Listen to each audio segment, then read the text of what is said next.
వెంకటరెడ్డి గారు, ఈరోజు అధికారిక లాంఛనాలతో అంత్యక్రియలు నిర్వహించడానికి ప్రభుత్వం రావడం గుడ్ కాదని ఎవరు అనరు, కానీ ఆ కుటుంబ సభ్యులు ఎందుకో తిరస్కరించారు.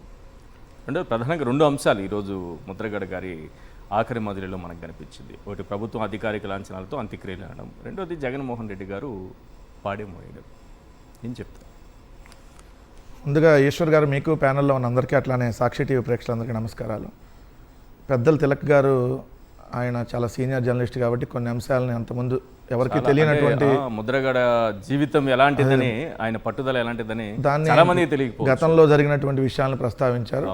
సరే, ఇప్పుడు రీసెంట్గా జరిగినటువంటి విషయం కూడా మనం ప్రస్తావించాలి. నిజంగా ముద్రగడ గారు కుటుంబానికి ఎంత ఇంపార్టెన్స్ ఇచ్చాడు, తన భార్యని ఎంత బాగా చూసుకున్నాడు, ఆయన చనిపోయినా కూడా తన భార్య ఎంత ఘనంగా ఉండాలని భావించాడంటానికి ఒక నిదర్శనం ఆయన చనిపోయినా ఆయన భార్య మాత్రం పుణ్యశీలగానే ఉండాలని చెప్పి కోరుకున్నటువంటి గొప్పతనం. ఎందుకంటే మన రాష్ట్రంలో కూడా సతీ సాగమనం లాంటి సిచ్యువేషన్స్ నుంచి ఈ స్థాయి దాకా వచ్చాం.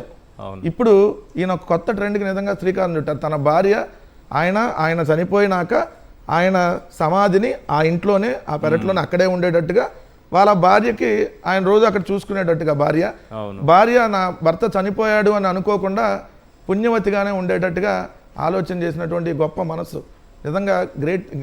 ఈ రోజుల్లో అట్లాంటిది ఎవరో కూడా ఆలోచించరు. అదొక అంశం. రెండోది, మీరు అన్నట్టుగా ఏదైతే జగన్మోహన్ రెడ్డి గారు ఎంత ఇంపార్టెన్స్ ఇస్తున్నారు, ఎంత ఇచ్చారు ఆ కుటుంబానికి, ముద్రగడ గారిని తన తండ్రి సమానులుగా ఎలా చూసుకున్నారు అంటానికి ఈరోజు నిదర్శనం. ఏదైతే ముద్రగడ పద్మనాభం గారి పాడెమోయటం జగన్మోహన్ రెడ్డి గారు వెళ్ళి ఆయన కళ్ళల్లో నిజంగా ఈరోజు ఏడుపు చూసాం. ఎందుకంటే జగన్ గారు నిజంగా ఎంత తీరని లోటు ముద్రగడ గారు లేనిది పార్టీకి కావచ్చు, చాలా ఎమోషనల్గా. సో ఈరోజు మనం చూసినటువంటి సన్నివేశం మనకు ఓ పక్క కనపడింది, ఇది ఇంకో పక్క. మరి ఈ ప్రభుత్వం నిజంగా ముద్రగడ గారిని ఒక 1% అన్న గౌరవించిందా స్టిల్కి ఈ రోజుకి అంటే అది లేదు. ఎందుకు లేదని ఆ మాట నేను అంటున్నానంటే ఖచ్చితంగా ఇక్కడ ప్రస్తావించాలి. కూతురికి హాస్పిటల్లో ఉండేది హైదరాబాద్లో. హైదరాబాద్లో ఉండే కూతురికి హాస్పిటల్లో అంటే ఒక 4-5 కిలోమీటర్ల దూరంలో ఉండే వాళ్ళ తండ్రి గారు గుర్తురాల. ఆయన దాదాపు 4 రోజులు హాస్పిటల్లో ఉన్నాడు. అదే 4 రోజులు హాస్పిటల్లో ఉన్నప్పుడు ఇదే కూతురు గారు వెళ్ళి నిజంగా తండ్రి దగ్గరికి వెళ్ళి నిజంగా తండ్రి గారు క్షమించండి అంటే నిజంగా క్షమించేసేవాడేమో.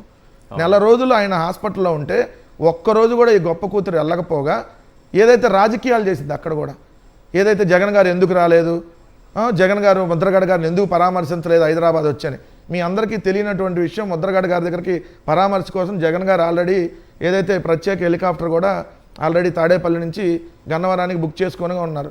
ఉన్న తర్వాత ఏం చెప్పారు డాక్టర్లు, ఆల్రెడీ ఆయనకి ఇన్ఫెక్షన్ ఎక్కువగా ఉంది, జగన్ గారు వస్తే జగన్ గారితో పాటు వేలాది మంది హాస్పిటల్కి వస్తారు, సో మనం వద్దన్నా కూడా ఆయన రూములో కూడా కనీసం 10-20 మంది నాయకులు వెళ్తారు, ఆల్రెడీ ఇప్పటికే ఆయనకి ఇన్ఫెక్షన్ ఎక్కువగా ఉంది, దయచేసి రావద్దు అని చెప్పారు. సో ఇది జరిగినటువంటి అంశం. సో అయినా ప్రతిరోజు మానిటరింగ్ చేస్తూనే ఉన్నారు ఎలా ఉంది అని చెప్పి, డైరెక్ట్గా యాజమాన్యంతో మాట్లాడటం. ఇవన్నీ చూస్తే ఈ కూతురు ఎలాంటి విధంగా ప్రవర్తించిందో ఒకసారి గుర్తు చేయాలి. కానీ ఇంత జరిగినప్పుడు తండ్రి శవం దగ్గర కూడా ఆమెను రానియకుండా చేశారు అనేది ఏదో సోషల్ మీడియాలో చాలా గట్టిగా తిరుగుతుంది. ఒక మాట అయితే అదే, ఇప్పుడు చనిపోయినటువంటి వారు ఆఖరి కోరిక తీర్చడం అనేది మన ధర్మమా కాదా? అవును. ఆయన ఒక 3 కోరికలు ఆయన చెప్పాడు. ఏమని? ఒకటి, తన భార్య గారు పుణ్యవతిగానే ఉండాలి, ఆమె మీరు బొట్టు చెరిపేది అలాంటి ఏం చేయొద్దు అని. రెండోది, ఆయన నన్ను కాల్చడం లాంటివి చేయొద్దు, నన్ను పోడ్చడం లాంటి ఇది చేయాలి అనేది చెప్పినటువంటిది. రెండోది, చిన్న కర్మ పెద్ద కర్మ లాంటివి కూడా వద్దని ఆయన చెప్పింది. రెండోది, తన కూతుర్ని, అది కూడా ఈయన ఎప్పుడు ఈ హాస్పిటల్లో ఉన్నప్పుడు తీసుకున్న డెసిషన్ అంటున్నారు. ఎందుకు హాస్పిటల్లో ఉన్నప్పుడు కూడా ఇంత నీచ రాజకీయాలు చేస్తూ ఉంటే ఏదైతే ఇలాంటి కూతుర్ని మనం ఇంకా వద్దు అని చెప్పి ఆయన తీసుకున్నటువంటి డెసిషన్. ఇదేదో పార్టీయో లేదంటే మొత్తం కుటుంబం ఆయన డెసిషన్, ఆయన కుటుంబం పాటించాలి కదా. ఆయన ఆఖరి కోరిక తీర్చాల్సిన ధర్మం ఆ కుటుంబం మీద ఉంటుంది కదా. ఇప్పుడు అసలు ఆ కాంపౌండ్ లోకి వద్దన్నారు తన కూతుర్ని, ఆమె వాళ్ళ భార్య కదా మొట్టమొదటి. అసలు కాంపౌండ్ లోకి వద్దంటే పోలీసులు కాంపౌండ్ లో తీసుకొని వచ్చారు. నా ఇంటిలోకి అడుగుపెట్టడానికి ఇల్లేదు ఆ కూతురు అని చెప్పి ఆయన తీసుకున్నటువంటి డెసిషన్ అది. రైట్. వెంకటరెడ్డి గారు, ఎవరైనా తల్లికి క్యాన్సర్ వస్తే వాళ్ళు హైదరాబాద్లో వీళ్ళు చూపించుకోవడానికి వస్తే ఇంటి బయట నిలబడి గెంటేస్తే ఎంతకంటే అవమానం ఏముంటుంది సార్? మరి ఆయన ఈరోజు తీసుకున్న డెసిషన్ కరెక్టే కదా. రెండు నిజంగా ఇట్లాంటి కూతుర్లు వద్దు సార్. ఎందుకంటే మాకు కూడా కూతురు ఉంది. నిజంగా భవిష్యత్తులో చూస్తే నర్రెడ్డి సునీత డిస్కషన్ చేయాలి ఇక్కడ. ఆమె ఎందుకు వచ్చింది? ఎందుకంటే తన తండ్రి బతికున్నప్పుడు 4 సంవత్సరాలు తన తండ్రి మొహం చూసేది కాదు, మాట్లాడేది కాదు.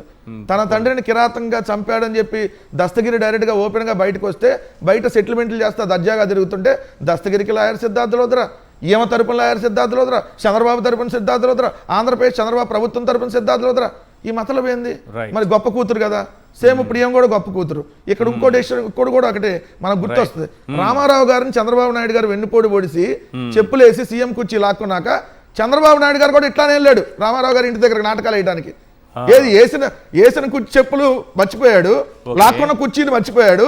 ఈయన కుర్చీ ఎక్కగానే రామారావు గారి దగ్గరికి వెళ్ళి ఇట్లాంటి నాటకాలు వేశాడు. ఇలా ముద్రగడ క్రాంతి అలియాస్ బార్లపూడి క్రాంతి గారు వేసినటువంటి డ్రామాలు ఆడారు. మరి నీ తండ్రి హాస్పిటల్లో ఉంటే ఎందుకు వచ్చి ఒకరోజు కూడా చూడలేదమ్మా? ఏం గొప్ప కూతుర్లు ఈ రోజు వచ్చింది. ఈ రోజు టీవీలో తన తండ్రి అంత్యక్రియలు చూసి ఏడుస్తుంది అని చెప్పి వార్తలు వచ్చినాయి. మరి బతుకున్నప్పుడు కనీసం కలిసి కూర్చొని కాదండి, క్యాన్సర్ వస్తే వదిలేస్తారా? మా ఇంటికి లోపలికి అడుగు పెట్టద్దు అంటారా? ఎవరు కూతురు అని అల్లుడు?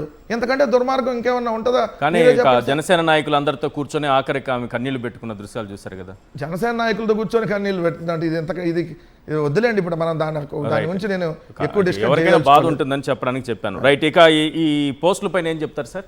సార్, పోస్టుల పైన ఖచ్చితంగా ఈ పోస్టులు తెలుగుదేశం పార్టీ కానీ జనసేన పార్టీ కానీ సంబంధం లేకపోతే డైరెక్ట్గా వీళ్ళ మీద కేసులు పెట్టి అరెస్ట్ చేయండి.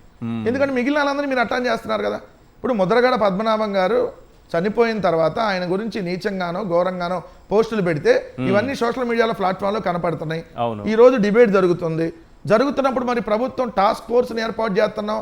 ఏదైతే ఉప ముఖ్యమంత్రి గారు కూర్చొని ప్రెస్ మీట్లు పెట్టి సోషల్ మీడియాలో ఎవరు పోస్టులు పెట్టినా, ఈ విధంగా ఎవరు తప్పుడు సమాచారం పెట్టినా వాళ్ళందరినీ అరెస్ట్ చేస్తా ఉంటున్నారు కదా.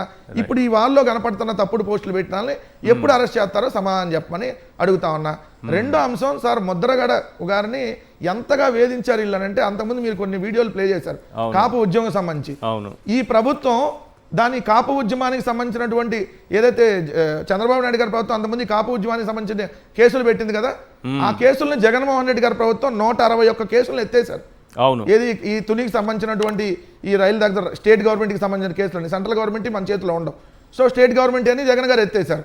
ఈ సెంట్రల్ గవర్నమెంట్ పరిధిలో ఉన్నాయి కూడా కోర్టు కొట్టేసింది. ఎవరు ఒకరు కూడా సాక్ష్యం చెప్పడానికి రాలేదనేటటువంటి దాంట్లో. అయితే చంద్రబాబు నాయుడు గారు అధికారంలోకి వచ్చినాక ఈ కేసులను తిరగదోడాలనేటటువంటి ఉద్దేశంతో జీవో నెంబరు 852 తీసుకొని వచ్చాడు సార్. ఎంత దుర్మార్గమో చూడండి. తీసుకొని వచ్చి ఈ రైల్వే కోర్టు కొట్టేసిన కేసుని హైకోర్టులో రీఓపెన్ చేయాలని చెప్పి చంద్రబాబు నాయుడు గారి ప్రభుత్వం 2025లో జీవో నెంబర్ 852 తీసుకొని వచ్చింది. తర్వాత పెద్ద ఎత్తున వ్యతిరేకత వచ్చేటప్పటికి కాపు సామాజిక వర్గం నుంచి పవన్ కళ్యాణ్ కూడా క్వశ్చన్ చేస్తా ట్వీట్లు పెట్టారు ఆ రోజు. అప్పుడు మళ్ళీ ఉపసంహరించుకున్నాం అని చెప్పింది. అంటే ఆయన్ని సంవత్సరం క్రితం కూడా వేధిస్తుంది. సంవత్సరం క్రితం దాకా కూడా వేధిస్తున్నారంటానికి ఇది నిదర్శనం కదా. ఈరోజు చనిపోయినా కూడా వేధిస్తున్నారంటానికి ఈ పోస్టులు నిదర్శనం కదా, క్లియర్ గా కనపడుతున్నాయి కదా మనకి.